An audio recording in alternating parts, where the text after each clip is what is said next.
I have always been good with paperwork. This is not a skill people celebrate. Nobody toasts the man who reads the fine print, who keeps the folder, who knows which number to call and what to say when he gets there. It is a quiet skill. Invisible mostly, which suited me fine, because I had learned a long time ago that the things I did best were the things nobody noticed until they stopped happening. Priya noticed eventually, but I'm getting ahead of myself. 3 jobs, I won't dress them up. Logistics dispatcher, nights. Parking attendant, weekends. School supply driver, 3 mornings a week before the rest of the city woke up. I had done this for 7 years. Not because I had no ambition, I had plenty once, but because the math required it. And I have always respected math more than pride. Priya was in her 3rd year of a business degree she had chosen because it sounded serious. I paid the tuition. I co-signed the apartment lease because the property management company required a guarantor, and she asked me, "You're better with paperwork, Dad." I set up the car note because the dealership flagged her credit. I was the primary account holder on the phone plan because the family rate made sense. She asked me to handle these things. I handled them. I did not think of it as leverage. I thought of it as being useful. Thanksgiving was at my sister's house. I brought soft rolls from the Good Bakery on Clement Street, not the cheap ones, because I knew my sister never had enough bread and I wanted to do something small and right. I was passing the rolls when Priya said it. She didn't shout. That's the part I keep returning to. She said it the way you state something obvious, something you've already explained to people who should have understood by now. She said her friends' fathers had actual careers.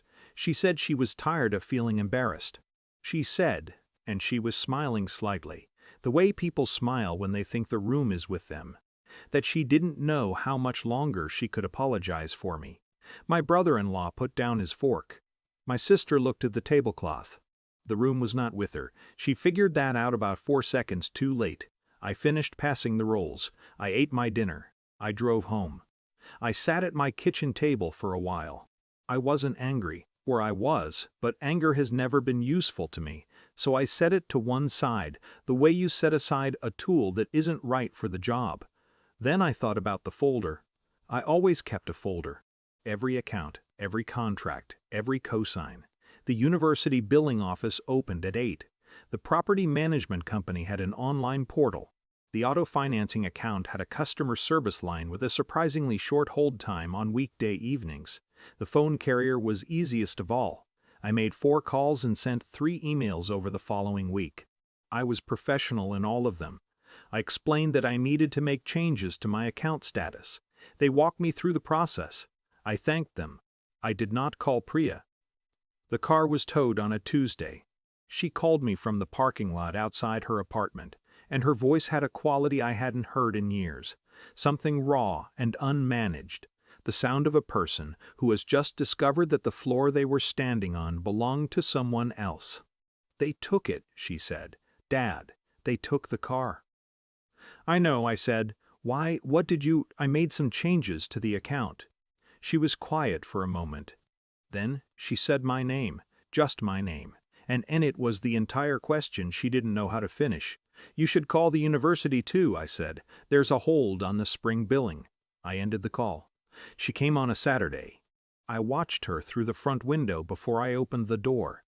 She was wearing the coat I bought her 2 winters ago. The good one, charcoal gray, that she'd said she loved. I don't know if she realized. Probably not. I opened the door. She started talking. I listened to her the way I always had, completely, quietly, without interruption. She had a lot to say. Some of it was sorry. Some of it was Sonny else, wearing Sari's clothes. When she finished, I looked at her for a moment. I still haven't decided what I said next. That's the part I keep to myself.